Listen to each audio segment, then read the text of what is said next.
Habiendo ya explicado un poquito la ley de Ohms, habiendo entendido a qué llamamos resistencia cuando estamos pensando en conductores electrolíticos, su relación con la conductividad y cómo cambia la conductividad según el tipo de electrolito con el que estemos trabajando, cómo varía con la temperatura, cuál es la relación entre la conductividad y la concentración de diferentes electrolitos. Vamos a explicar entonces, antes de poder enfocarnos en para qué sirve este equipo de conductividad, nos tenemos que enfocar un poquito en el mecanismo de medición de los conductímetros. Este tipo de equipos lo que tiene es un sistema electrónico que utiliza un sistema que se llama un puente de Collan, que a los fines teóricos también lo pueden encontrar como descrito como puentes de Watson. La característica que tienen estos sistemas eléctricos es que constan de una corriente alterna, ¿sí? Las características por la cual estos equipos trabajan con corriente alterna y no trabajan con corriente continua es porque la corriente continua genera algunos problemas en el campo eléctrico y en la polarización de los iones que nos dan algunos problemas cuando uno quiere trabajar con la medición de la conductividad. Simplemente por eso que se utiliza corriente alterna, hay una razón, no la vamos a ver específicamente. Tiene dos resistencias que llamamos resistencias fijas y una resistencia variable y una cuarta resistencia. Y acá a nosotros lo que nos importa mucho es esta cuarta resistencia. ¿Por qué? Porque la cuarta resistencia, acá nombrada como resistencia 3 en realidad, está conectada directamente a lo que es nuestra celda de conductividad. Al mismo tiempo, estas cuatro celdas y estas cuatro resistencias, y después vamos a charlar un poco más sobre esa celda, estas cuatro resistencias están conectadas a un galvanómetro. El galvanómetro lo que mide es la cantidad de corriente que está circulando entre las cuatro resistencias, entre todo este sistema. Lo que a nosotros nos permite este tipo de puentes, este sistema electrónico, es que cuando nosotros estamos trabajando con cuatro resistencias podemos hacer que el amperaje total, o sea la intensidad de corriente que circula en el circuito, sea igual a 0. ¿Cómo hace esto el sistema? Bueno, la resistencia 1 y 2 es fija. La resistencia nuestra de nuestra celda de conductividad, que ahora vamos a charlar, es la resistencia que nos genera nuestro electrolito. Es variable, pero pasa a ser fija en el momento que nosotros estamos midiendo una muestra definida, determinada. Y la resistencia variable entonces se ve modificada cada vez que uno va a hacer una medición, de tal manera que este sistema tenga una corriente igual a 0. Cuando eso sucede, hay varias leyes, digamos, de la física que se terminan concatenando unas a otras de tal manera que obtenemos esta ecuación, digamos que esta ecuación pasa a ser válida. Esta ecuación nos dice que la resistencia generada en la celda de conductividad tiene una relación matemática con las otras tres resistencias.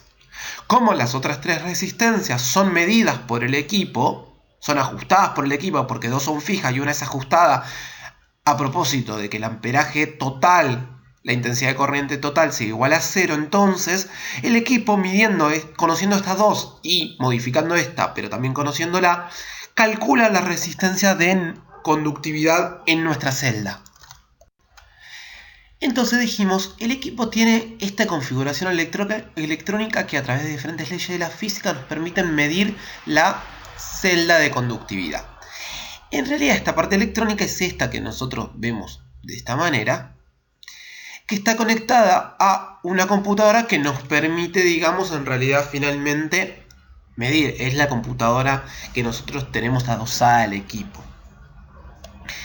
En realidad, si uno está viendo esta celda de conductividad, está conectada, mejor dicho, esta resistencia es nuestra celda de conductividad, donde tenemos conectados en los dos extremos diferentes electrodos. Esos electrodos son los que nos generan a nosotros el espacio de la resistencia es el espacio donde generamos la diferencia de potencial, donde los iones van hacia el ánodo o hacia el cátodo, y es por eso que en estas zonas vamos a tener una superficie, ¿sí? Un área de celda de conductividad, un largo en nuestra celda de conductividad, que vamos a tener que considerar a la hora de ver las ecuaciones asociadas a la conductimetría. El conductímetro entonces mide la resistencia de la disolución a partir de otras tres resistencias. Tenemos que tener en cuenta que el instrumental por lo general arroja datos de conductividad o de conductancia dependiendo de cómo lo estemos trabajando. Vamos a repasar un segundito. Podemos pensarlo desde el punto de vista del conductor electrónico o el conductor iónico, como les sea más fácil a ustedes. Siempre recuerden que en realidad son conductores iónicos.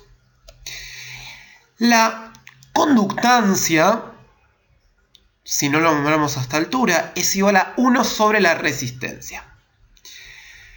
Como la resistencia es igual a la resistividad por el largo de nuestra celda dividido el área, entonces acá queda justamente la inversa. La inversa de la resistividad es nuestra conductividad. En este caso nos queda conductividad por área de nuestra celda dividido el largo de la celda. A esto lo vamos a llamar 1 sobre constante de célula o de celda verdaderamente. Entonces la constante de la celda es igual al largo sobre el área con la que estamos trabajando. Y a partir de ahora, para medir, va a ser muy importante esta ecuación. ¿Por qué es importante esta ecuación? Bueno, porque nuestra conductividad, si nosotros conocemos la constante de la celda, la conductividad de un lado del electrolito va a ser igual a 1 sobre la resistencia, ¿sí?, por la constante de la celda. En principio nosotros podríamos medir esa constante de la celda ya que es L sobre A, podríamos conocerlo. Acá sería el largo entre el ánodo y el cátodo por todo el área sumergida en nuestra solución electrolítica, porque esa zona va a generar nuestra celda. Vamos a ver ahora que en realidad es un poquito más complejo que eso, pero en principio podemos decir que podríamos conocerla. Entonces, como el equipo mide a partir de otras tres resistencias, esta resistencia que estamos encontrando en la celda, conociendo la constante de la celda, podemos calcular la conductividad. Dependiendo si al equipo nosotros le damos la constante de la celda, es que el equipo nos va a arrojar datos de resistencia o de 1 sobre resistencia, que es la conductancia, o si el equipo conoce este dato, va a poder directamente, como es una computadora, darnos el dato de conductividad. Recuerden, la celda de conductividad, digamos, en contacto con la disolución, forma esa resistencia. Y es muy importante para nosotros conocer esa constante de la celda, esa relación entre el largo y el área que estamos generando. En este caso podríamos continuar y explicar verdaderamente cómo es, con todas las leyes que expliqué recién, cómo funciona verdaderamente el puente de Wheatstone, o si es que se dice así, sinceramente no sé bien cómo se pronuncia. Si ustedes quieren leerlo, quieren ponerle pausa, pueden hacerlo. Si les, digamos, más fácil para entender, no es algo que vayamos a continuar. Era simplemente como para que ustedes tengan una idea de, bueno, de que el equipo mide la resistencia de mi celda, o sea, de mi solución. Y lo hace a través de, bueno, este sistema. Les dije que esto surgía a partir de diferentes leyes de la física. Bueno, esas son las leyes de Kirchhoff. Y finalmente recordemos entonces que vamos a llegar a lo mismo, que es que la conductividad es igual a la constante de la celda dividido la resistencia que encuentro allí. Y por eso ahora nos vamos a enfocar bien en la constante de la celda. Si bien desde el punto de vista teórico dijimos uno puede calcular esa constante de la celda porque es simplemente L y A, que podrían ser dos parámetros que nosotros conocemos, desde el punto de vista práctico es imposible hacerlo. No se puede. ¿Por qué? Bueno, porque hay imperfecciones físicas que van a tener el ánodo y el cátodo que me generan mi celda de conductividad. Y esas imperfecciones físicas van a generar, digamos, diferencias en el campo eléctrico en la superficie de esos electrodos. Normalmente tenemos cambios de superficie en esas zonas, aunque sean imperceptibles. Hay cambios de superficie. Como hay cambios de superficie, el campo eléctrico es diferente y el área de la celda claramente va a modificarse. Ustedes saben que si yo tengo una placa muy bien pulida, tiene una superficie, pero si yo esa pequeña placa la rayo, la superficie aumenta de una manera exponencial. Entonces es muy importante no decir, bueno, esta es mi área, sino tener algún sistema que nos permita medir eficazmente la constante de la celda. ¿Cómo se hace esto? Bueno, la constante de la celda en el conductímetro se calcula midiendo la conductividad de una disolución de cloruro de potasio, pero que nosotros conocemos la concentración y conocemos la conductividad, ¿sí? Es nuestro patrón. Recuerden que nosotros habíamos dicho, bueno, se dice que en las celdas de conductividad hay una modificación de la temperatura. Con 1 grado de temperatura hay una modificación 2% de la conductividad. Y eso en realidad era válido solamente para dos soluciones, de cloruro de potasio y cloruro de sodio. Ahora, es importante porque las disoluciones de cloruro de potasio van a ser nuestros patrones para definir la constante de la celda. Lo que vamos a hacer, sobre todo en la gran mayoría de los equipos hoy en día, es calibrar el instrumento para 3 escalas de medición de conductividad que son bien definidas. Se emplean soluciones que son patrones de cloruro de potasio de una conductividad conocida, que son preparadas según estándares, ¿sí? Estos, cuando hablamos de según estándares preparados, digamos, según esta normativa, decimos que no son preparadas en el laboratorio, sino que son compradas, son patrones con cierta trazabilidad metrológica, como vimos al principio, y tienen unos valores tabulados, digamos, estos patrones para 25 grados centígrados porque la temperatura modifica su conductividad. Así podemos trabajar con soluciones de cloruro de potasio 0,01 molar, soluciones 0,01 molar, acá quedó mal, soluciones un poco más concentradas de 0,1 molar, cada uno va a tener una conductividad diferente. Hay equipos donde nosotros medimos estas 3 soluciones, le decimos que medimos estas 3 soluciones y como el equipo sabe que le puse primero esta, luego esta y luego esta, va a lograr calcular automáticamente la constante de la celda y calibrar el equipo. Pero vamos a pensarlo un poquito como si eso no pasase, como si no lo hiciese automáticamente, como para entender qué es lo que está pasando. Dijimos que la constante de la celda es igual a la conductividad dividido la conductancia, o igual a la conductividad por la resistencia. El equipo que mide resistencia. La resistencia es igual a la resistividad, que es 1 sobre conductividad, por L sobre A. Ahora, el equipo cuando midió la resistencia no se enteró de L sobre A, midió resistencia.